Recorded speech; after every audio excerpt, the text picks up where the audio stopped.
নয় গম্বুজ মসজিদ। নয় গম্বুজ মসজিদ বাগেরহাটের ঠাকুরদিঘির পশ্চিম পারে খান জাহানের সমাধিসৌধের দক্ষিণ পূর্বে আধা কিলোমিটারেরও কম দূরত্বে অবস্থিত। বর্তমানে মসজিদটি বাংলাদেশ প্রত্নতাত্ত্বিক বিভাগের অধীনে পুরাকীর্তি হিসেবে সংরক্ষিত। ইটের তৈরি বর্গাকৃতির মসজিদটি পরিমাপে বাইরের দিকে প্রায় 16.76 মিটার এবং ভিতরের দিকে 12.19 মিটার। উত্তর, দক্ষিণ ও পূর্ব তিন দিকের প্রাচীর 2.44 মিটার পুরু এবং প্রবেশের জন্য 3টি করে খিলানপথ আছে।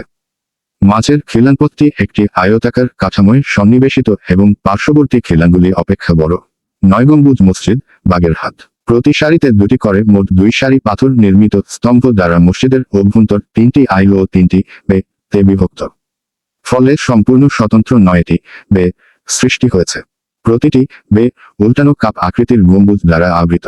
গম্বুজি মসজিদ অভ্যন্তরে পরস্পর ছেদ করা 4টি খিলানের উপর তাদের ভার ন্যস্ত করেছে, যেগুলি পাথর স্তম্ভ, পিলার ও প্রাচীর সন্নিবেশিত স্তম্ভ, পিলাস্টার থেকে উৎপত্তি লাভ করেছে। গম্বুজগুলি প্রাচীরের সাথে মিলিত হয়েছে বাংলা পেন্ডেন্টিভ এর মাধ্যমে। কিবলা প্রাচীরে ভাঁজযুক্ত খিলান বিশিষ্ট 3টি মিহরাব রয়েছে, যেগুলি পূর্ব প্রাচীরের খিলানপথের অক্ষ বরাবর অবস্থিত। খিলানপথের মতোই এখানেও মাঝের মিহরাবটি পার্শ্ববর্তী মিহরাবনয় অপেক্ষা বড় এবং বাইরের দিকে অভিক্ষিপ্ত।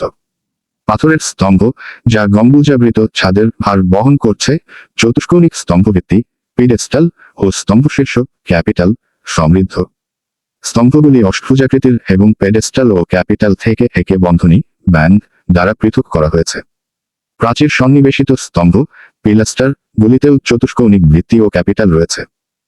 খান জাহানির রীতিতে গঠিত গোলাকৃতির বুরুজ অভ্যন্তরের 4 কোণকে মজবুত করেছে। ছাদ সমান উচ্চতার বুরুজগুলি মোল্ডেড, মাউল্ডেড ভিত্তি এবং সমান উপরিতল সমৃদ্ধ। কার্নিশগুলি সামঞ্জস্যপূর্ণভাবে সামান্য বাঁকানো। পোড়ামাটির শ্রমবদ্ধ অলঙ্কার কর্ম বর্তমানে কেবল খিলানপথ, মিহরাব, বুরুজ ও কার্নিশের মধ্যেই তার অস্তিত্ব বজায় রেখেছে। খিলানপথকে সন্নিবদ্ধকারী বাইরের দিকের আয়তাকার কাঠামো চাল নকশায় সমৃদ্ধ। খিলানপথগুলির মধ্যবর্তী উলম্ব সংকীর্ণ ফাঁকা জায়গার ভিত্তিতে একজোড়া লজেন্স নকশা রয়েছে। মোল্ডিং এর মধ্যবর্তী ফাঁকা জায়গা গোলাপ নকশায় ও মাঝে মাঝে বুটিদার ও ছোট গোলাপ সমৃদ্ধ প্যাঁচানো নকশা সমৃদ্ধ। ভবন অভ্যন্তরে সবগুলি খিলানপথের স্প্যান্ড্রেল বিশালাকৃতির প্রস্ফুটিত পদ্মশোভিত। অন্যদিকে খিলানগুলির সম্মুখভাগের কেন্দ্রবিন্দু বিশাল লজেন্স নকশা দ্বারা অলঙ্কৃত। লজেন্সগুলির সীমানা আবার গোলাপ নকশা দ্বারা শোভিত।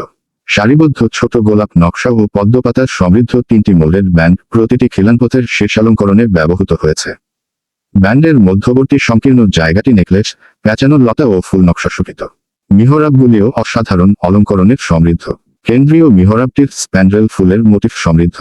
মিহরাবের উপরিভাগের 2টি মোল্ডেড ব্যান্ডের মধ্যবর্তী ফাঁকা জায়গা আঙুল ও আঙুলতা নকশা শোভিত। গোলাকৃতির মিহরাব কুলুঙ্গি অনুভূমিক সরু প্যানেল দ্বারা উপস্থাপিত। প্যানেলগুলি আবার উত্তোলিত অলঙ্কৃত ব্যান্ড দ্বারা ভাগ করা হয়েছে। অলঙ্করণের মোটিফ এক প্যানেলে এক রকম এবং নেকলেস নকশা, পদ্ম, তালপত্র ও বিভিন্ন রকমের ইন্টারলকিং নকশায় সমৃদ্ধ। মিহরাব কুলুঙ্গিটি উপরের অর্ধ গম্বুজের শীর্ষ থেকে নেমে আসা একটি শিকল দ্বারা বিভক্ত। শিকলটি শেষ হয়েছে একটি আয়তাকার পেন্ডেন্টে, যদিও এখন তা অনুপস্থিত। যে আয়তাকার ফ্রেমের মাঝে মিহরাব কুলুঙ্গি সন্নিবেশিত তা পরস্পরযুক্ত গোলাপ নকশায় সমৃদ্ধ।